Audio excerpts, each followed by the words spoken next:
Mana shu qoidadan foydalanib, ba'zi bir tenglamalarni yechib chiqamiz. E'tiboringizni mana bu namunaviy tenglamaga qarating. Bizga berilgan x qo'shuv 7 ayruv 10 qo'shuv 16 teng 56. Bu tenglamani ishlash uchun nima qilishimiz kerak ekan? Noma'lum sonni tenglikning chap tomonida qoldiramiz va uning oldida qo'shilib yoki ayrilib turgan sonlarni tenglikning o'ng tomoniga teskari ishora bilan o'tkazib olar ekanmiz. Bu yerda birinchi tenglikning o'ng tomonida 56 turibdi. Qo'shuv 16 ni o'tkazsak, ayruv 16 bo'lib qoldi. Ayruv 10 esa qo'shuv 10 bo'lib o'tdi. Qo'shuv 7 esa ayruv 7 bo'lib o'tdi. Endi buni hisoblab olsak, x teng 56 dan 16 ni ayirsak 40 hosil bo'ladi va unga 10 ni qo'shib 7 ni ayirishimiz kerak. Shunda x ning qiymati nimaga teng bo'ladi? 40 ga 10 ni qo'shsak 50 hosil bo'ladi. 7 ni ayirsak esa 43 hosil bo'ladi. Tushundingiz-a? Endi e'tiboringizni 4-tenglamaga qarating. Unda berilganki, tenglamalarni namunadagi kabi yeching deyilgan. Bu yerda sharti x qo'shuv qavs ichida 12 qo'shuv 13 qavs yopilgan teng 76. Biz o'rgangan edikki, qavs ichidagi ifoda birinchi bajariladi. Shuning uchun bu yerda qavs ichidagi 12 qo'shuv 13 amalini birinchi bajarib olamiz. 12 ga 13 ni qo'shsak 25 hosil bo'ladi va bizda tenglamamiz ko'rinishi x qo'shuv 25 teng 76 ko'rinishda bo'lib qoldi. Endi o'rgangan qoidamizga ko'ra noma'lum x ni chap tomonda qoldiramiz va qo'shuv 25 ni tenglikning o'ng tomoniga ayruv qilib o'tkazamiz. Chunki buning ishorasi qo'shuv edi, o'ng tomonga o'tganda ayruv bo'lib qolar ekan.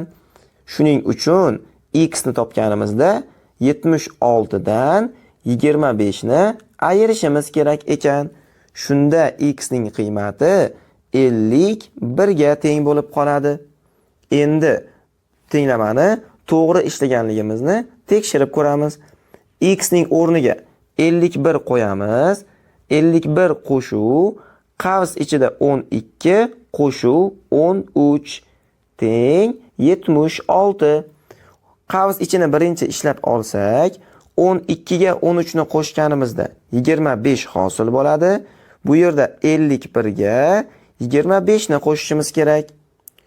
51 ga 25 ni qo'shsak 76 hosil bo'ladi.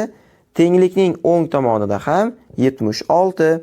76 ga teng bo'lganligi uchun bu tenglamani biz to'g'ri ishladik. Endi e'tiboringizni keyingi tenglamaga qarating. Bu tenglamaning berilishi qavs ichida 25 ayruv x qo'shuv 36 teng 45. Bu tenglamani ham qavs ichini birinchi bajarishimiz kerak.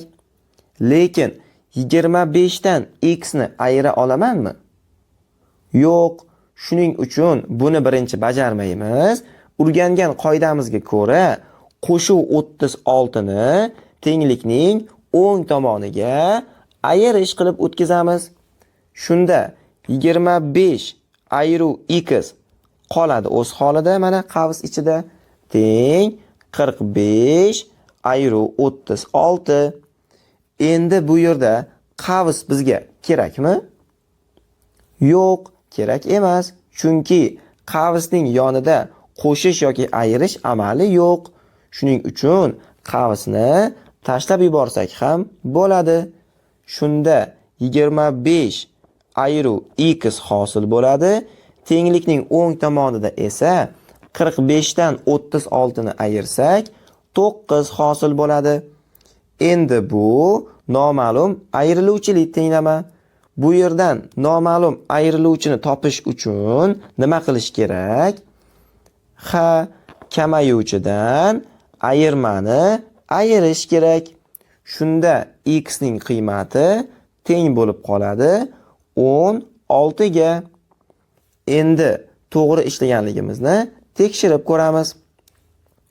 25 ayiruv 16 qo'shuv 36 teng 45. Bu yerda 25 dan 16 ni birinchi ayirib olsak 9 hosil bo'ladi. Unga 36 ni qo'shsak 45 chiqadimi rostdan ham? 9 ga 36 ni qo'shsak 45 chiqadi. Tenglikning o'ng tomoni ham 45. Demak, bu tenglamani ham to'g'ri ishladik. Endi e'tiboringizni yana tenglamaga qaratamiz.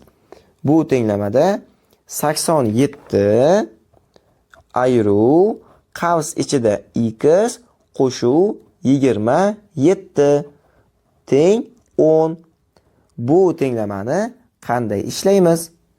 Birinchi qavs ichini bajarmoqchi bo'lsam, x ga 27 ni qo'sha olmayman. Shuning uchun bu yerda boshqacharoq yo'l tutishimiz kerak. Qarang, bu yerda qavs ichida x qo'shuv 27 noma'lum ayriluvchi o'rnida kelgan. Ya'ni 87 dan qavs ichida ayrilayotgan son teng 10 ga teng bo'lishi kerak. Bu yerdan noma'lum ayriluvchini topish uchun nima qilishimiz kerak? Kamayuvchidan ayirishimiz kerak ayirmani. Demak, qavs ichida x qo'shuv 27 teng bo'lib qoladi 87 ayiruv 10 ga. Bu yerda ham bizga qavs kerak emas. Chunki qavsdan tashqarida qo'shish yoki ayirish amali yo'q. Shuning uchun qavsni yozmasak ham bo'ladi. Shunda x qo'shuv 27 teng 87 dan 10 ni ayirsak 77 hosil bo'ladi.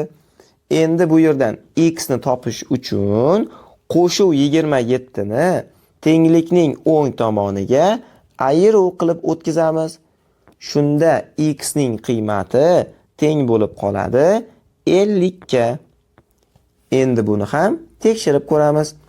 87 ayiruv qavs ichida 50 qo'shuv 27 teng 10. 50 ga 27 ni qo'shsak 77 hosil bo'ladi. 87 dan 77 ni ayirsak 10 hosil bo'ladi. O'ng tomonda ham 10 turibdi. Demak, bu tenglamani ham to'g'ri ishladik. Hurmatli o'quvchilar, shuning bilan bizning darsimiz o'z nihoyasiga yetdi. Keyingi darslarda ko'rishguncha, xayr, salomat bo'ling.